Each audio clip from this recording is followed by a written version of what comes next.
Hi everyone, welcome back to Q&A with Father A. So today I've got 3 biblical questions that I'm going to answer all at once. It's a bit of a throwback to previous episodes of Q&A with Father A where we were here for quite some time.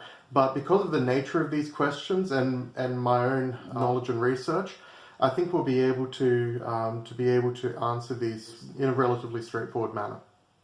So, on to the questions. So the first question, we have a question about the Deuterocanonical Books. And the question is, where do we find them? The simplest answer is in the Orthodox Study Bible. They're simply a part of the Old Testament for us. And so there's no separate book that we need to look at. It's all there in the Orthodox Study Bible. If you don't happen to have one but still want to read them, then check out the translation of the Septuagint. Any of the translations that are online should be fine.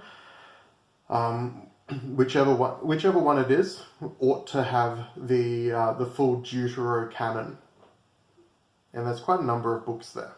So we're very happy that we have never had the occasion to remove them from Scripture.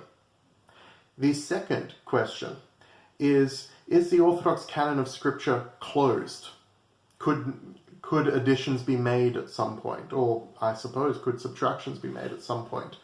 And the answer, I think, is that it's theoretically possible.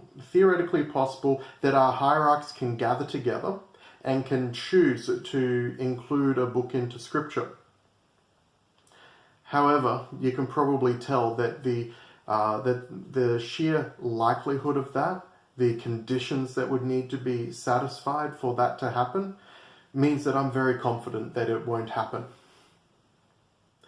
And the third question is the canon of Scripture unified within the Orthodox Church? And the answer is almost yes. So there's a single exception to that. So the entirety of and by Orthodox I mean the Eastern Orthodox, the entirety of the Eastern Orthodox communion accepts the New Testament, as we conventionally understand it, accepts the Old Testament, including the Deuterocanon. The one extra, the one book that varies, is Second Esdras.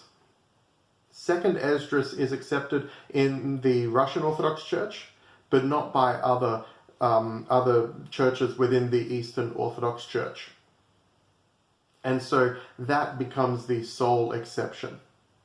Now, it is interesting to us that in the Oriental Orthodox communion, which is separate and distinct from the Eastern Orthodox, within that communion, the Ethiopian Church has some very, very interesting parts to it, including accepting Enoch and Jubilees, and also another book that's sometimes called Ethiopic Maccabees, which is different from the books of Maccabees that we're more familiar with. There's also a concept of a narrow canon and a broad canon within the Ethiopian Church. So this is very, very interesting. However, this is somewhat external to our own canon of Scripture within the Eastern Orthodox Church.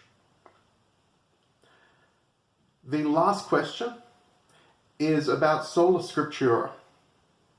Now, I'm a very big believer that where possible, people should speak on areas that they're very, very familiar with. And this is not an area that I feel that I can speak in because I've never been on the inside of this particular argument. However, Fr John Whiteford is the book that I would recommend first. He wrote a book that is called Sola Scriptura. He previously comes from a Christian faith where Sola Scriptura was quite important. And he now an Orthodox priest and archpriest, for that matter, since writing the book.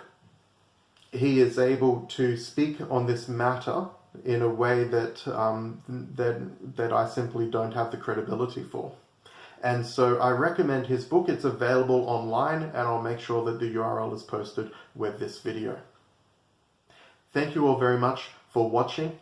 Really appreciate it. I look forward to speaking with you again soon. Thanks everyone. Have a great day.